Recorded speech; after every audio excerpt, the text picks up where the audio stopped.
don't go to where to books that have been vetted or have a sort of a solid Islamic pedigree to them, and I think that really affects our understanding of Islam. Because if you go even within, certain, let's say the Pakistani community, for example, a lot of them are like, my grandfather told me this, or my grandmother, and this is how they practice. But we don't know as to where they got that knowledge from. They just stick to it because it's comfortable. And if you stick to what's comfortable and you're not willing to challenge the status quo, you might be doing something that you shouldn't be. And you mentioned a good thing about books, and maybe that's where we'll carry on when we come back, discuss this issue of books. So please stand by, and we'll be back after the break.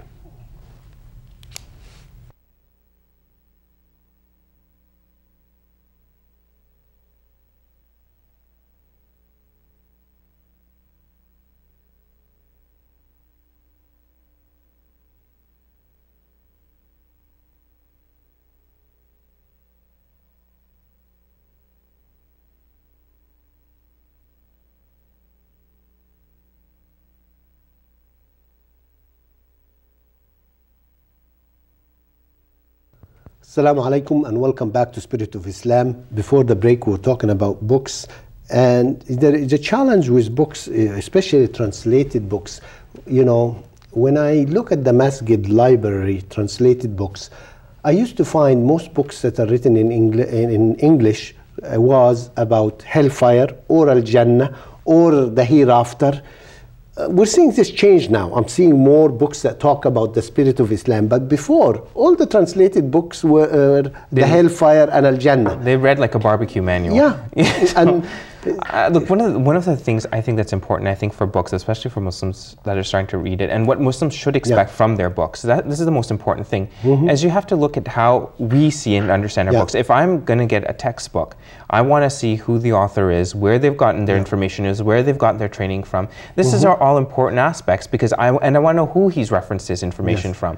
And, you know, if I want to learn about race relations, I don't want to go to a person who's learned their information from the Ku Klux Klan or somebody. Do you know what I mean? I mean, it makes no sense. So Muslims should expect the same. Muslims should expect that the person that they're getting their information from is a scholar. They went to a good school. The people that they're referencing also have, their books have also been studied in an academic fashion. But the problem is, all you see is a gristmill of books that have absolutely, aren't sort of proven by any way or board or any sort of regulatory board, again to use that word, or anything else. They're not vetted, and that's the important thing. Muslim books that we get for people that are trying to learn Islam aren't vetted. You get books like, people then end up going to books like John Esposito, right? And not that John Esposito I'm not familiar with that book. What it's about? It's Introduction to Islam, and it's one of the staples of books that is used to introduce Islam. Now he's an educated man who teaches at George Washington in the United States, but I'm just saying that why aren't Muslim scholars like that? Why don't we know Muslim scholars that are well trained, well educated? I mean, you have a few. You have like Tariq Ramadan, but Tariq Ramadan is just one. You need to have more scholars like that are well educated, because you go to all these books and you don't know what's what. You know, out of fairness, I would like Muslims to learn Islam from the Quran.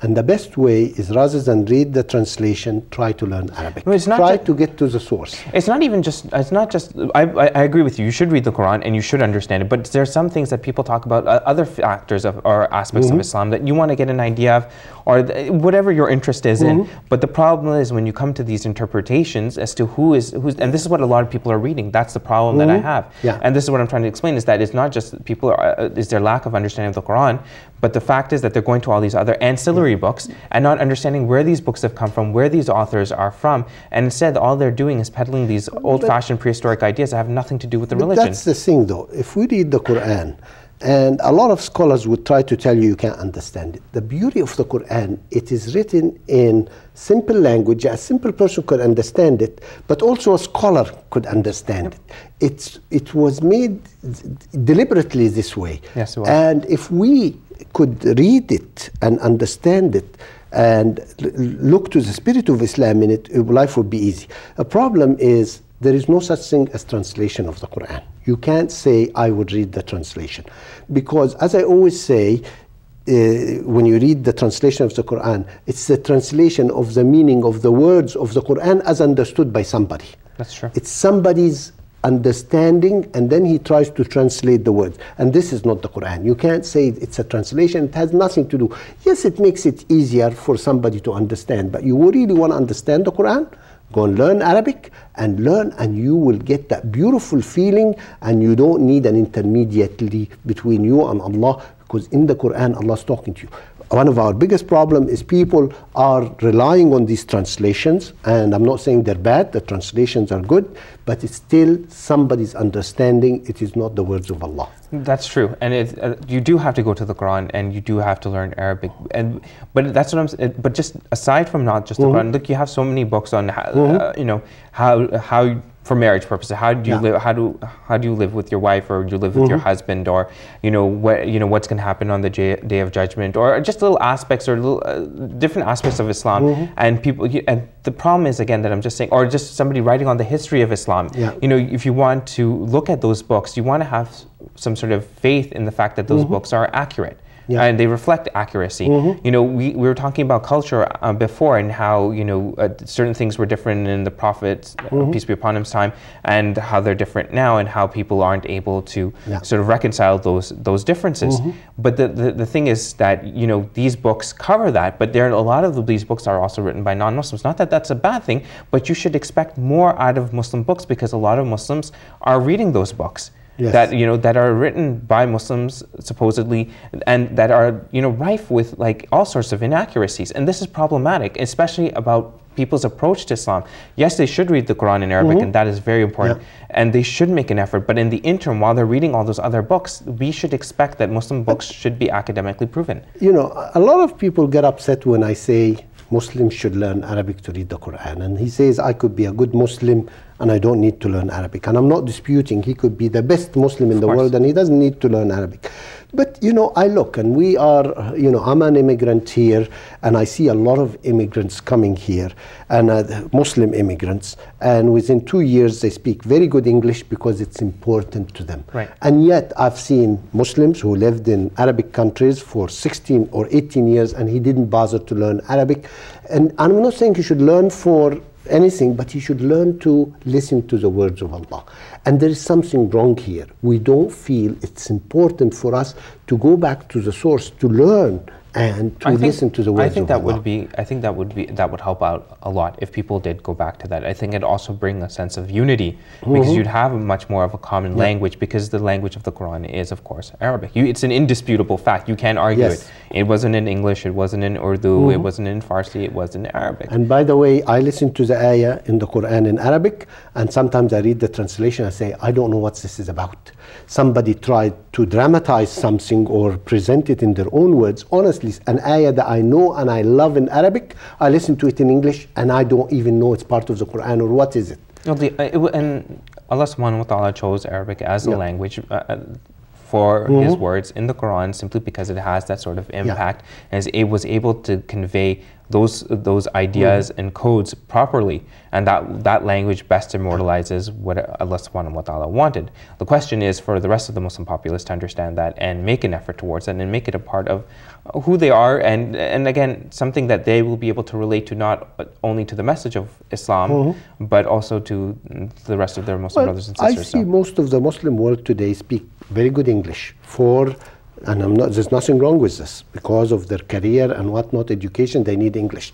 But why can't we do it in parallel, where they also speak Arabic to learn the true Islam, to learn rather than depending on somebody's view or whatever. If you learn the Arabic, we will see Islam as Allah subhanahu wa ta'ala has put it to us. So a lot of people will do it for economic factors. They won't see the sort of economic benefit per se, and a lot don't see it necessary, or simply say we don't have the time, we are already juggling so much, how can you expect us to do so? And because it's not something that you're immersed in. You're not immersed in a culture that is as I Arabic. Said, a lot of Muslims were immersed and they didn't bother to learn. And then on the other side, you're mentioning those other people who didn't feel it necessary. A lot of other people. And it's shocking and saddening that you wouldn't take a veil of such a fantastic situation. I mean, if I were in that situation, I'm sure I would try and learn the language as best as possible, because it's an added benefit in a lot of different ways. Yeah, and obviously, I when I read the Quran, I encourage people read it with an open mind, and don't ever trust anybody who tells you can't understand it. It is so simple. The words are simple, it's clear, it's crisp, and you have to open your heart. And a lot of even Muslim scholars tell you, no, you can't understand it. It's not up to you. And I'm challenging this.